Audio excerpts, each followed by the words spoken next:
Hi everyone, Jonathan Godfrey here.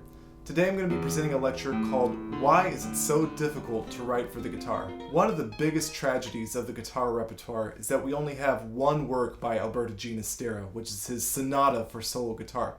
And granted, that's a great piece of music, but I can't help but think that there could have been so much more we could have gotten from this composer given his affinity for the guitar. Consider the fact that he prolifically utilized a chord that literally spells out the open strings of the guitar throughout his output.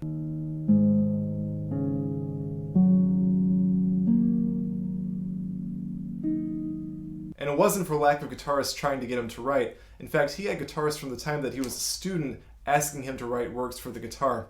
When he finally did write his sonata, some 40 years into his career, the sole reason that he cited for the delay was, and I quote, "the complexity of the task delayed my creative impulse." I think that this is a really funny quote considering it's coming from the same composer that gave us works that sound like this.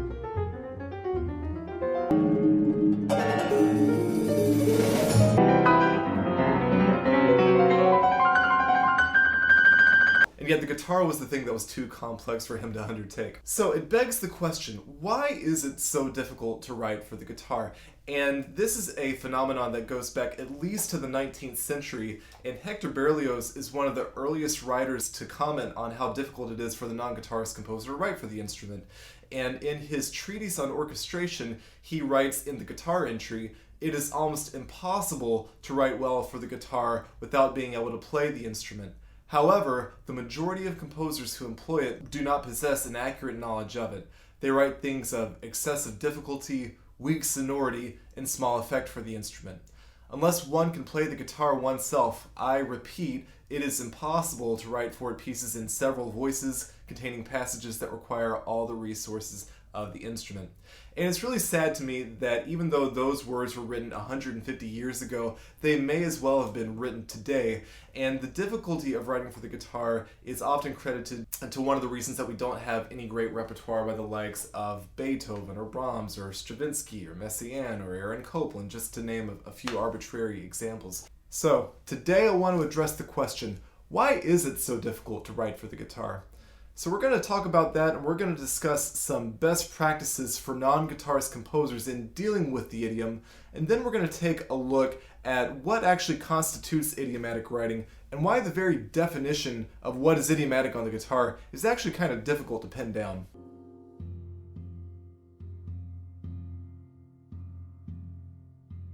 So let's dive right in. Why is it so difficult to write for the guitar?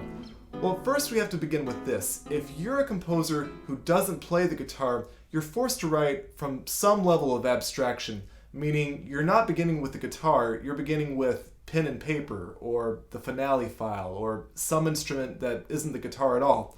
And then you're having to superimpose this music on top of a completely different idiom. And this isn't necessarily an uncommon way to compose. Anyone who's ever written for orchestra will likely have written for instruments they don't play. But the difference here, or when writing for a relatively forgiving idiom like the piano, is that while there are always going to be idiomatic concerns in any instrument you write for, issues of sheer playability aren't nearly as omnipresent as they seem to be with the guitar. For example, let's say that I want to write for the guitar and I want to write something very simple. I want to write a G major chord where I've got that G in the bass, and I want a third in the soprano. That seems like a fairly innocuous thing. So if I'm dealing with this in the abstract, you might say that, well, a good voicing would be an open fifth at the bottom. I don't want to repeat a third yet, and so I want another open fifth. I'll give myself a root, and then my third on the top. And so if I tried to actually play that chord, though, you'll quickly realize that it's impossible. And so I've got this chord.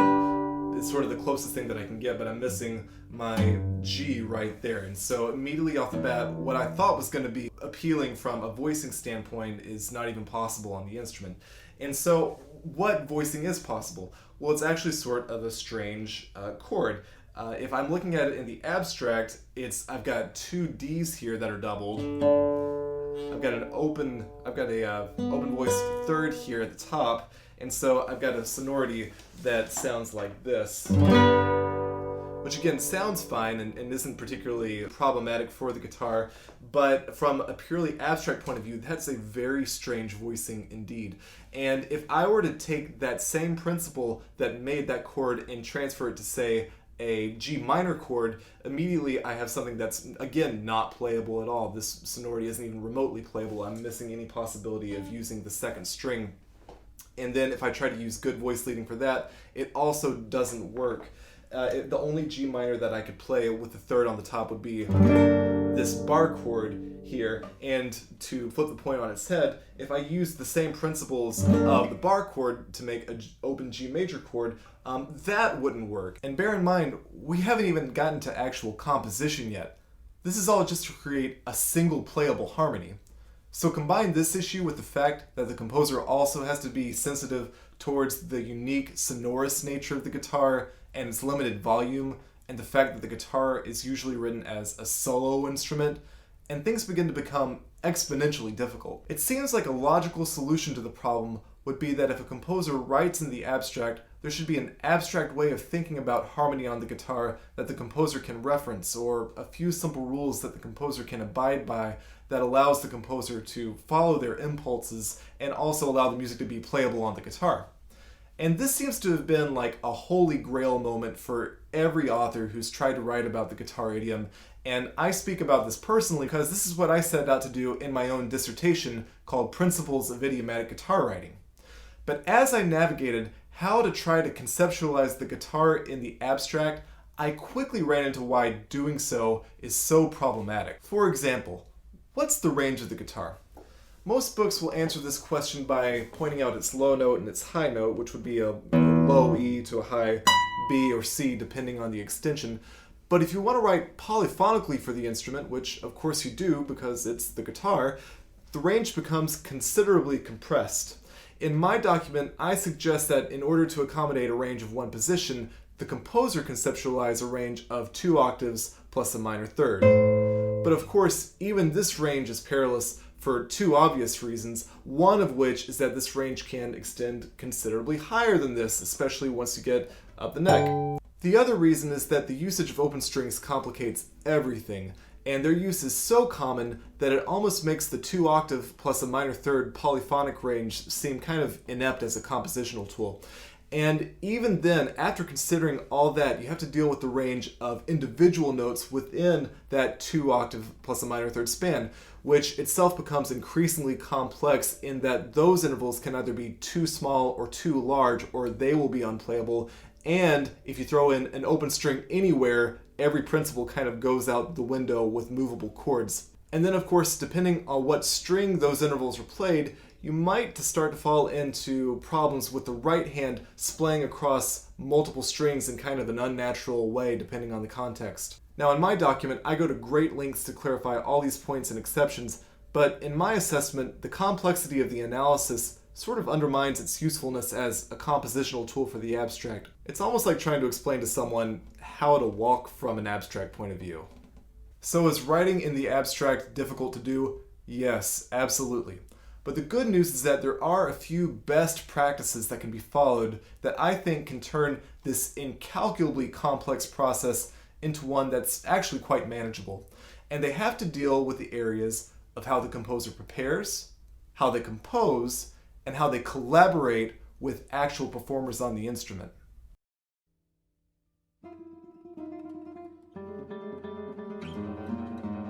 So in the preparation phase, I want to highlight that there are a lot of documents written by guitarists for non-guitarist composers for the sole purpose of helping them to write for the guitar. And the godfather of all these documents is the 1957 article by Julian Bream, How to Write for the Classical Guitar. But I'm really amazed that really recently, like within the last decade, we've had an explosion of documents that address this point.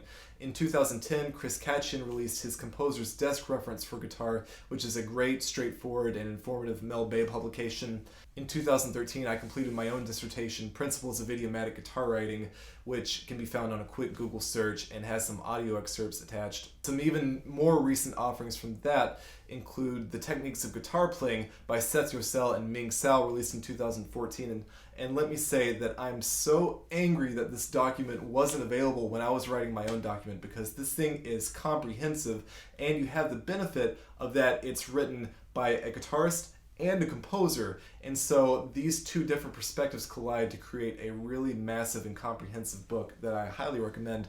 Some other interesting documents include Daniel Bolshoi's 2015 document, a study of selected works by Canadian guitarist composers from the perspective of idiomatic composition for the classical guitar, which is a great document which has the added benefit of you're studying newer music by less known composers, and it's a really comprehensive look at the guitar idiom as well. And then one classic book that got a revision in 2015 is The Contemporary Guitar by John Schneider. Originally written in 1985, this is the go-to book for extended techniques, and the scope of the study is extraordinarily comprehensive and really delves into some far lesser known repertoire.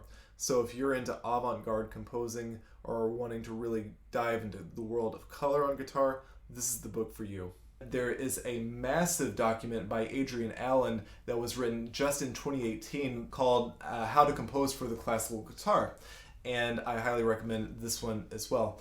And even as recently as this past spring, there was a dissertation completed by Jonathan Smith called Idiomatic Adaptation for the Guitar, Partnership Between Composer and Performer, which is less of a treatise on how to write for the guitar as a review on the collaboration effort between guitarists and composers. And I would highly recommend this work for guitarists and composers alike, and it's a really fascinating read that traces the evolution of how pieces of music grow from their inception and how they change as a result of the collaborative effort. Now, unfortunately, some of the worst documents on guitar composition come in orchestration textbooks, and Berlioz can sort of get a pass because his document was written in the 19th century before the classical guitar really came into its own repertoire through Segovia. But it's filled with all sorts of misinformation on the guitar. And granted, he says from the beginning that you shouldn't try to write for it unless you are a player on the instrument, but he does at least attempt to give some basic tips for writing some simple accompaniment.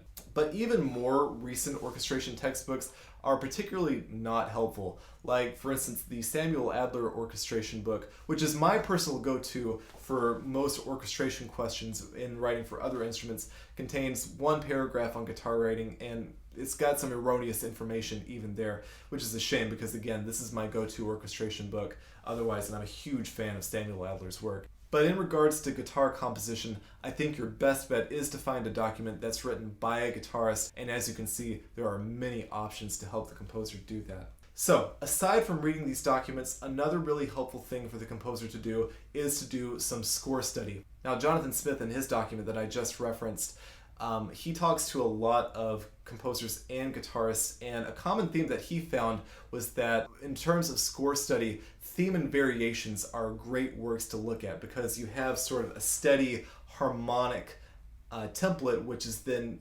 varied texturally, and so you get a very wide palette of what's possible on the guitar. And so these are great works to look over, whether they be Giuliani theme and variations or something more recent like the Lennox Berkeley theme and variations. The scores that Julian Bream references in his document are J.S. Bach Lute Works, Villa-Lobos Etudes and Preludes, Fernando Sor Complete Studies, the Tedesco Sonata, the De Falla Homage at the Tomb of Debussy. And this is sort of a conservative list, especially considering that it was written in 1957, but all of these are really great works to look over. Even the J.S. Bach Lute Works, even though they obviously weren't written for the guitar, show sort of the extent to which you can have very detailed polyphony. And so if you're trying to write something like a 3-voice fugue, you can see how that's possible on the instrument, and you can see sort of the ratio and distribution of notes and voices and how they sort of come together to create the composite whole. And the Villa-Lobos is essential reading, I would consider, for any non-guitarist composer,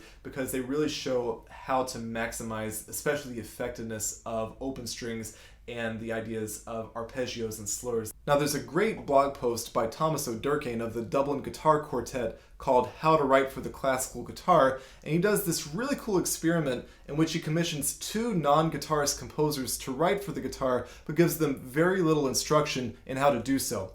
Instead, he just gives them a list of scores to study and lets them have at it. And they actually do a pretty commendable job at writing towards the idiom. And I really like the list that he offers and the principles that it encompasses because it takes into account if the composer of the work is a guitarist or a non-guitarist. For example, he specifically points out the Benjamin Britten Nocturnal and the Gina Stara Sonata as examples of works that were mainly conceived in the abstract. And I really like the idea of recommending these kinds of works because I think there's a lot to be gleaned in seeing how other composers overcome the limitations of not being able to physically play the instrument. Another composer he recommends, and I also of course highly recommend for score study, is Leo Brouwer, particularly because Brouwer is a rare example of a guitarist who is also quite an accomplished composer outside of the guitar idiom. And given the highly idiomatic nature of Brouwer's music, I think works like the Sonata, the Elogia della Danza, the Concerto Elegiaco, maybe even the Etudes would all be great for score study. And so now let's move on to the actual composition process. I think the most important thing for the composer when they're writing for the guitar is to not get hung up on the idiomatic problems.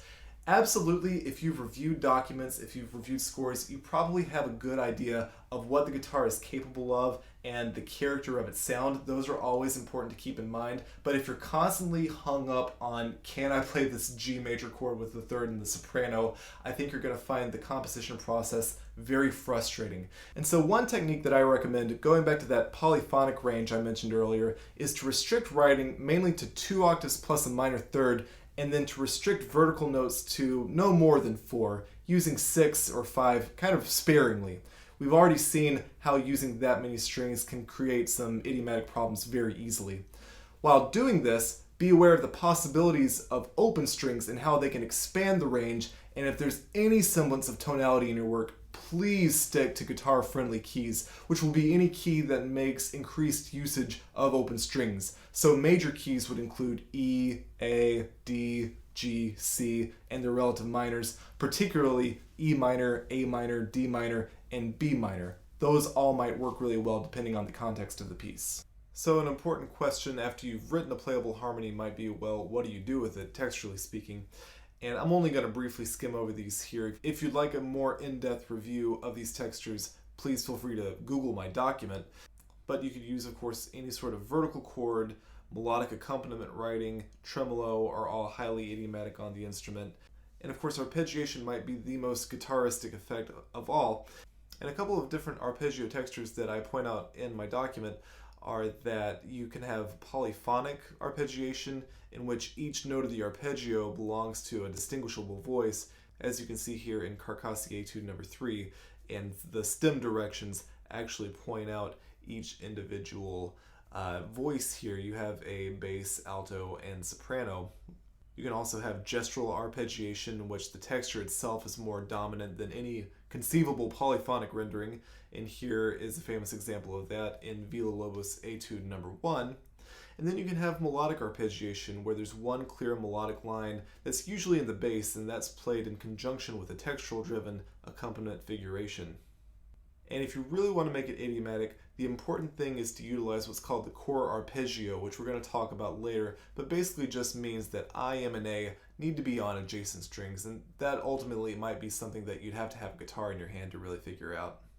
Also, we've spent a lot of time talking about what's hard to write on the guitar, especially when it comes to harmony, but we haven't talked much about some of the things that are actually kind of easy to write on guitar. So one of those things is 2-part counterpoint, and particularly if you stay in the range of 2 octaves plus a minor third, you'll be hard-pressed to write something that's not playable. In the case of counterpoint, it's actually not the pitch choice that often causes the problems, but rather it's the ratio of rhythms between voices. So if you're at a faster tempo, you'll want to avoid exceeding a 2-to-1 ratio of rhythmic values. For instance, if you have 16th notes in the soprano, you'd want to stick with 8 notes or slower in the bass. This passage from the double from BWV 997 exemplifies about as fast as you'd want to go in 2-part counterpoint.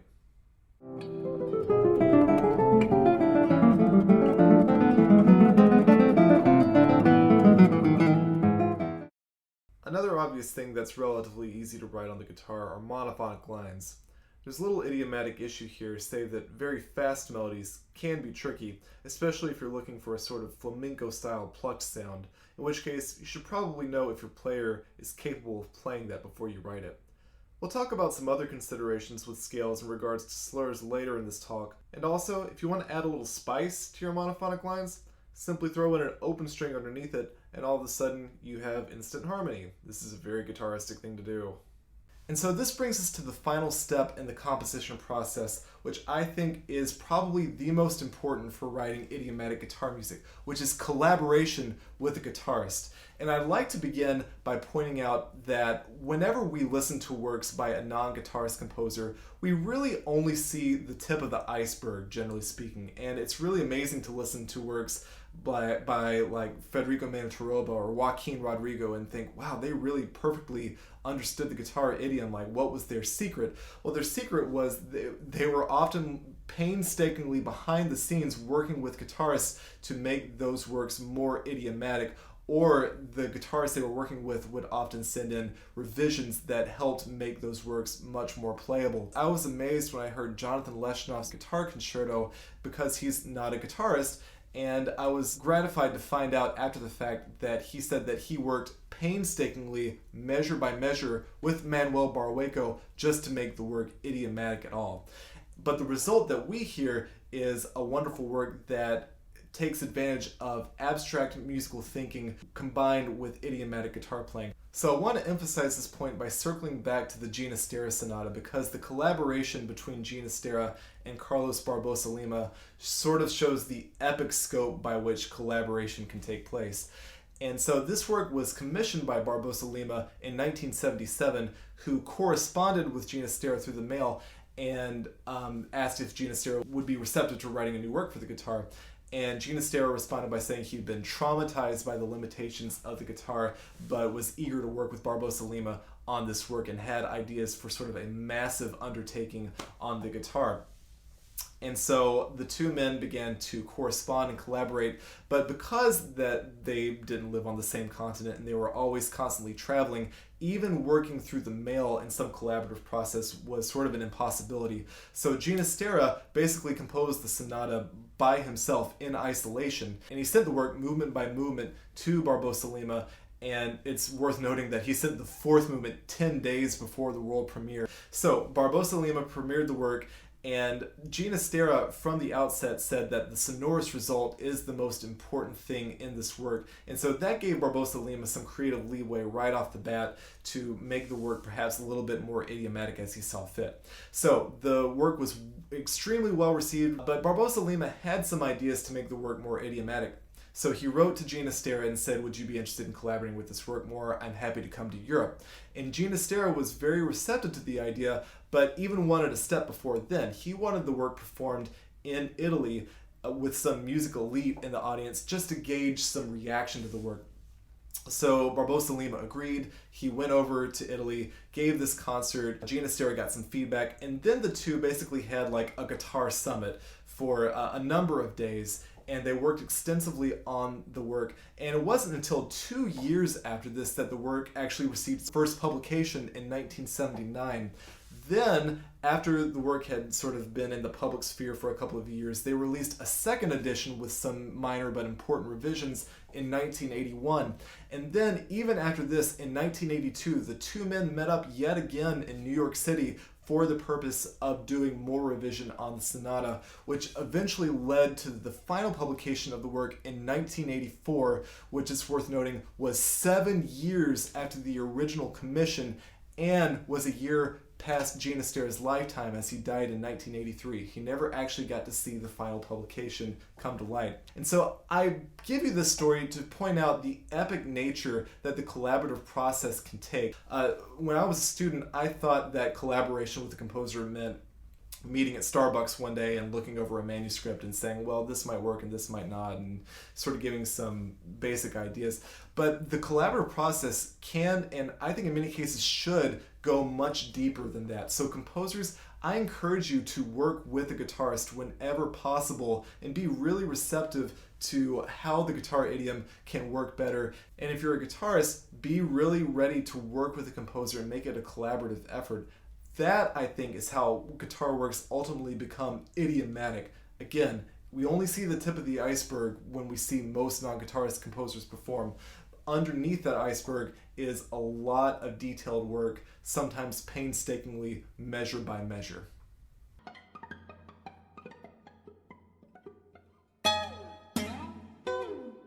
So now that we've talked about some best practices for the instrument, I think it's worth considering some basic idiomatic tricks for writing. And the funny thing about the guitar idiom to me is that it's really difficult to pin down what exactly constitutes idiomatic guitar writing. And what I mean is, if I were to ask a bunch of guitarists to name a few highly idiomatic guitar pieces, I don't think it's unreasonable that they might mention heavily guitaristic works like Fuoco by Roland Deans, or Coimbaba by Carlo Domeniconi, or Sunburst by Andrew York. But what about works that don't rely on sort of guitaristic tricks like these works do? What about like Bach lute suites, or the first movement of the Concerto de Aranjuez? I would cringe at the thought of not calling these works idiomatic, but the idiom they're written towards is sort of a different idiom than the former pieces. And for me, this goes back to the idea of how pieces are conceived, whether in the abstract or whether they're generated from the guitar itself. And so I'd like to compare two original works of mine, my sonatina for solo guitar, and then a more recent miniature called Gulfstream, because one of these works was conceived and written very heavily in the abstract, and another was really generated from the guitar and was sort of tailor-made to make use of the guitar idiom. And I'm curious if it will be obvious to you as a listener which is which. So let's take a listen.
So if you guessed that Gulfstream was the one written with the guitar idiom in mind, you would be right.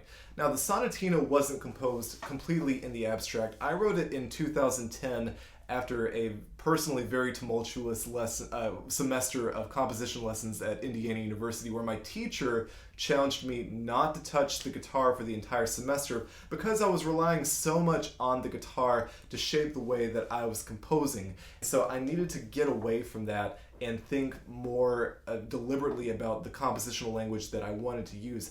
And in doing that, I really got interested in experimenting with different theoretical ideas and imitating different composers. And that's where the sonatina was born out of, which is this more of an abstract way of thinking. I use as my basis for this work the major 7th chord, which is a sonority that I always really gravitated towards as a youngster. And each movement sort of has a different play on it. The first movement, for example, uses the major 7 chord in 4/2 inversion as sort of its theoretical base. And so throughout the work, we have passages like this that make a lot of use of it.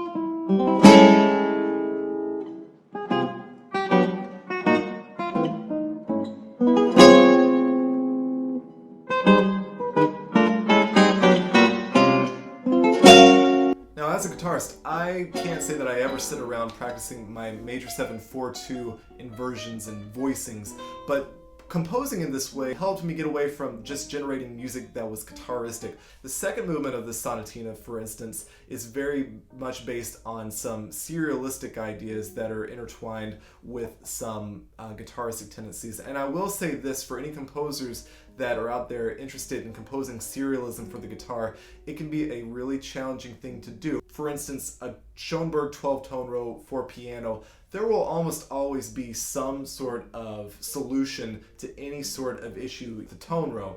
You can displace things by octave, and you can keep harmonies ringing with the pedal. Whereas with the guitar, when you write serialistically, oftentimes you can't facilitate all the pitches that are being presented, and still, for instance, sustain all the pitches, or you may be limited to a certain octave or register. And so composing serialistic music for the guitar can be fraught with difficulty in that regard. I would recommend putting a lot of open strings in your tone row. And then the third movement, again, was sort of conceived with some abstract ideas. In particular, there's this one section that I used, Bartók's Axis of Symmetry.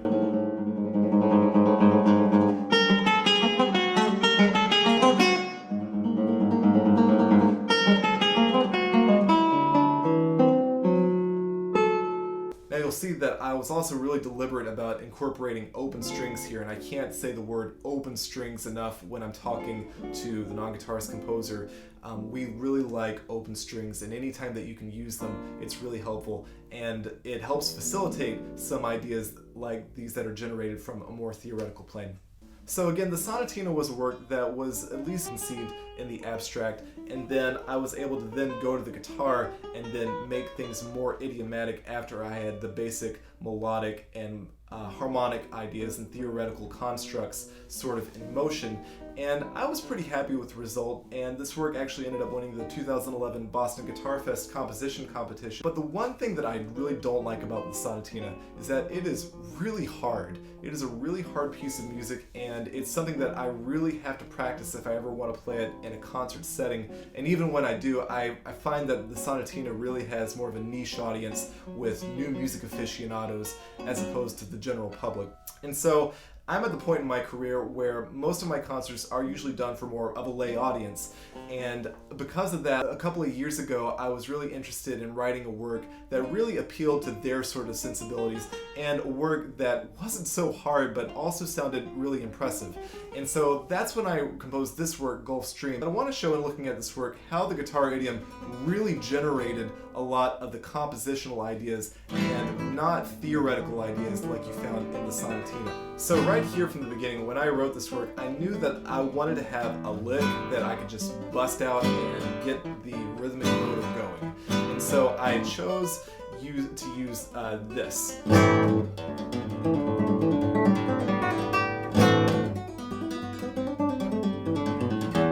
So this is a trick that I stole directly from Koyin Baba, and it's a slur to an open string followed by plucking a different open string. In doing that, I want to notice a couple of things. First of all the notes that I'm slurring to are open strings. And so here, open strings play a very large part in actually the harmonic construct of the piece. And so when I set out to write this work, I knew immediately that it was going to have this sort of D-Mixolydian sort of sound, because I was going to utilize so many open strings. So immediately I've already established my harmonic template without having to give much thought to it like I did in the sonatina. And this is a really common thing that you find among guitar composers that write really towards the guitar idiom. Fuoco by Roland Deans rarely ever gets outside of E minor. Koyin Baba rarely ever gets outside its open tuning. Sunbursts by Andrew York very much stays in a D major sort of sound. And then the other way that this riff helps generate the musical ideas of this piece is that it actually generates sort of the rhythmic motif of the work. And so I've got this 3 sort of pulse that's grouped in a 4-bar, which creates this almost like milonga kind of tango rhythm, which is prevalent throughout the entire work and is then used as a rhythmic device, even though this is something that I just kind of generated from a guitar riff. And there's things that I do all throughout this piece that are little quirks of the idiom that there's no way as a composer that you could know to do this unless you played the instrument. So for instance, there at bar 5, I've got this gliss, and I wasn't really intending for like a gliss to be there. It's just that it was easiest for this gliss to lead to the next position.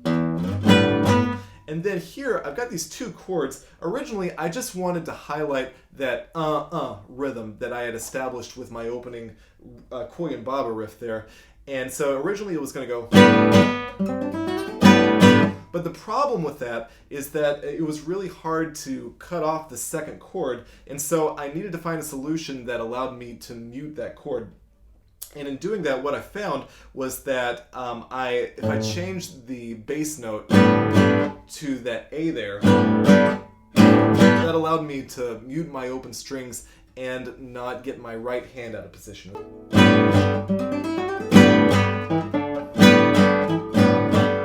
And so there's a couple of things I want to point out in this work that I directly stole from other guitarist composers that are really highly idiomatic. So first of all, let's talk about scales. In bar 10, I've got this sort of figure.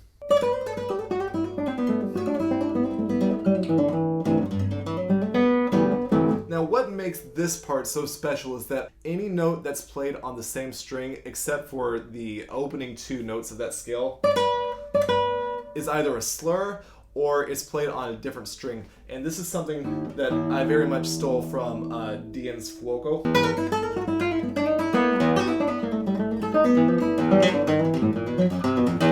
Consecutively plucked scales sound great, and they're very effective in a lot of contexts, but they're also very difficult to play, or at least compared to slurred notes and notes on not consecutively plucked strings. Now another idiomatic technique that I use at bar 22 is the use of what's called the core right hand arpeggio pattern.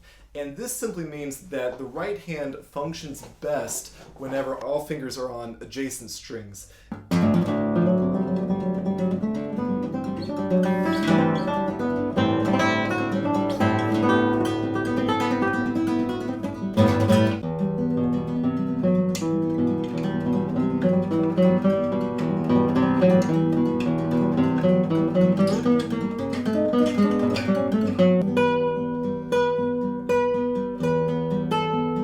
Whenever the right hand is splayed across different strings, it starts to feel really uncomfortable, and you're probably going to get a little less accuracy from the guitarist. And so it's really advisable to keep at least I, M, and A on adjacent strings. The thumb can be free to move around. It's sort of like in four-part harmony where the bass has a lot of leeway that the other voices don't have.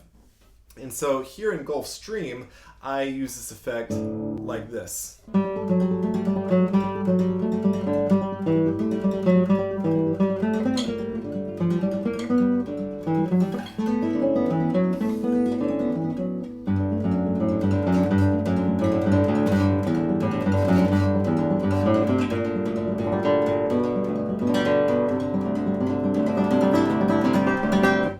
So this piece is really by and large a compendium of guitar techniques, and if you are interested in looking at this work further, I want to offer that all viewers of this lecture through the week of the GFA, I am offering this piece and my sonatina for free on my website. So if you go to www.tampabayguitar.com, there on the homepage, you can download Gulfstream and the sonatina for free, and so you can check out these two different ways of composition.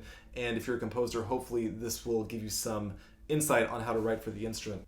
So I hope this talk has been helpful in highlighting some of the basic best practices for guitar composition. And I want to leave you with this thought, which is that did you know that Ginastera was actually in the process of writing a guitar concerto with Carlos Barbosa Lima right up until he died? And they had made substantial headway on this piece.